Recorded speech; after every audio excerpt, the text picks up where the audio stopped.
Dateline, Boulder, Colorado, late August 1981. Headline, Kenny and the Critics defy the odds again. Hey, hey, hey, what can you say? Why can't Kenny and the Critics play at the Blue Note once a month? Monte Cristo, they're good. We shouldn't have to wait every 9 months to see this band. Although I have to admit that this reporter stands accused of wishing that Weisberg would move to San Diego already.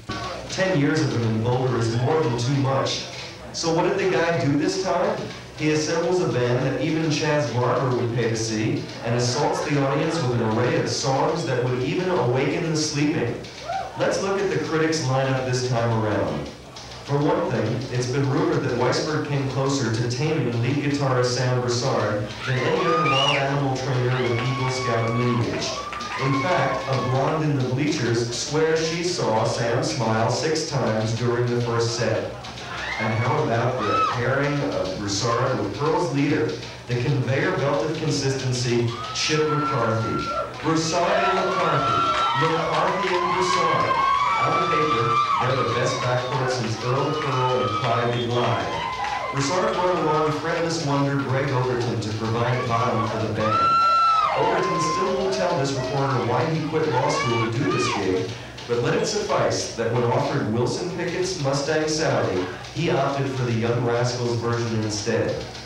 2 of Boulder's favorite monuments were back for a second dosage of criticism.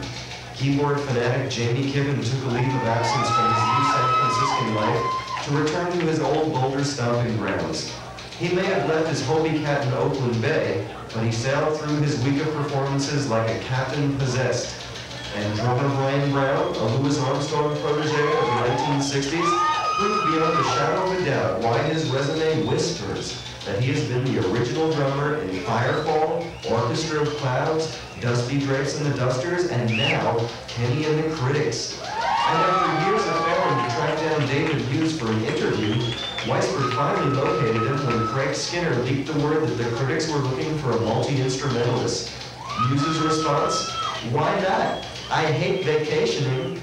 Weisberg demanded that Muse provide 46 solos and 25 songs via saxophones, flute, harmonica, synthesizers, and aircraft carrier.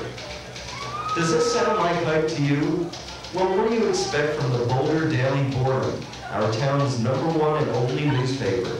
All the news that's fit to invent. So Kenny and the Critics have done it again. The question that remains is, will they be back for a 3rd time? As is like the press, Weisberg was confined to a padded cell and being fed intravenously, obviously unavailable for comment. Muse, Kibben, and Overton were out of town, participating in the prestigious Longmont Sailing Regatta. McCarthy was in New York simultaneously testing the free agent waters with the New York Yankees and auditioning for Pirates of Penzance.